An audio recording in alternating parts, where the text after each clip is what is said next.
So, Gus, Clive, good to see you again. Yep. Next up on the Dynafit hit list is product. Tell me more about this funky looking jacket you've got in your hands.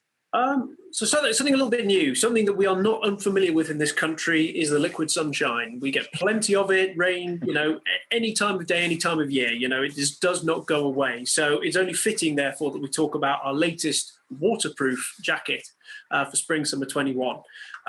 So we have here for you today, Transalper Gore-Tex jacket, which is a lovely looking piece of kit in its own right. So very smart. And we have version for the ladies as well.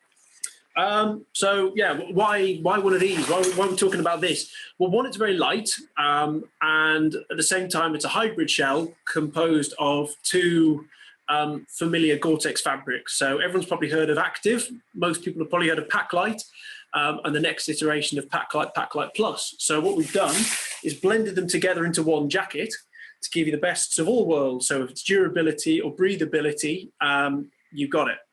So to guess, are we going Active in the body, Paclite on the arms, or have I just got that completely wrong and it's the other way around? You've got Active in the arms and panels of Paclite in the body. So it does map itself according to kind of where it's going to breathe and where it's going to be most comfortable. But then the other features of the jacket that you have, you've got lower hand-cut pockets. So initially, people, this is not fully designed as a climbing jacket. You have got a robust face fabric.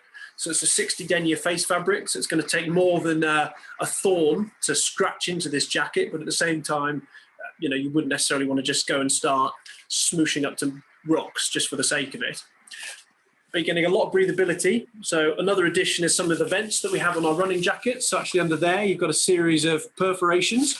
So just under the armpits, you get some more breathability, which is working all the time. Again, I think, like you say, this ain't a jacket that people are going to be using for Scottish winter. It's very much, as you say, I would envisage from the sort of spring through to the autumn time of year where, like you say, it can rain any time.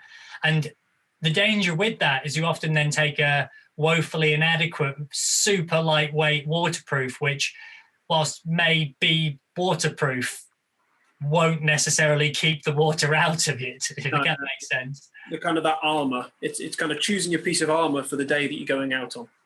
And in terms of the hem at the base as well, what's going on there? So it's an elasticated hem, an elasticated cuff, as opposed to being like a draw cord. The emphasis here being on a kind of a lighter weight jacket, so it's kind of stripping away those non-essentials. But by the time it's kind of fitted over your hips, you're going to have a kind of a better seal. It shouldn't be so loose that it's going to ping up and just flap, but at the same time, it should move a little bit more easily over layers that you're wearing or underneath the rucksack.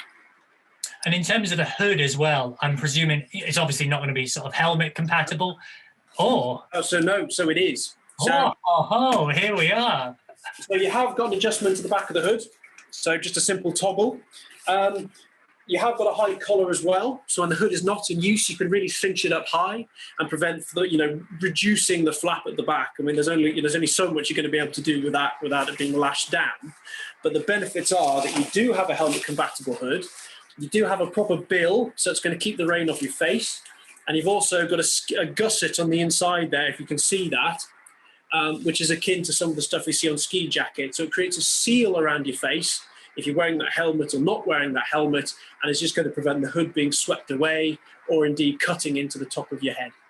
Well, that is very much like the first pair of running shoes you showed us, where it looks like it's one thing, but actually when you dive a little deeper, it does a whole bunch more as well along the way. And I guess I probably should have guessed that from obviously not Saleva, we've already dealt with them, the Dynafit heritage as well of that more alpine environment, because of course if you've got skis or if you're out doing something that might be more summer mountaineering based, and that's just there in case, you need it to fit over the helmet. So. Yeah. Well, that's me told anyway. No, good.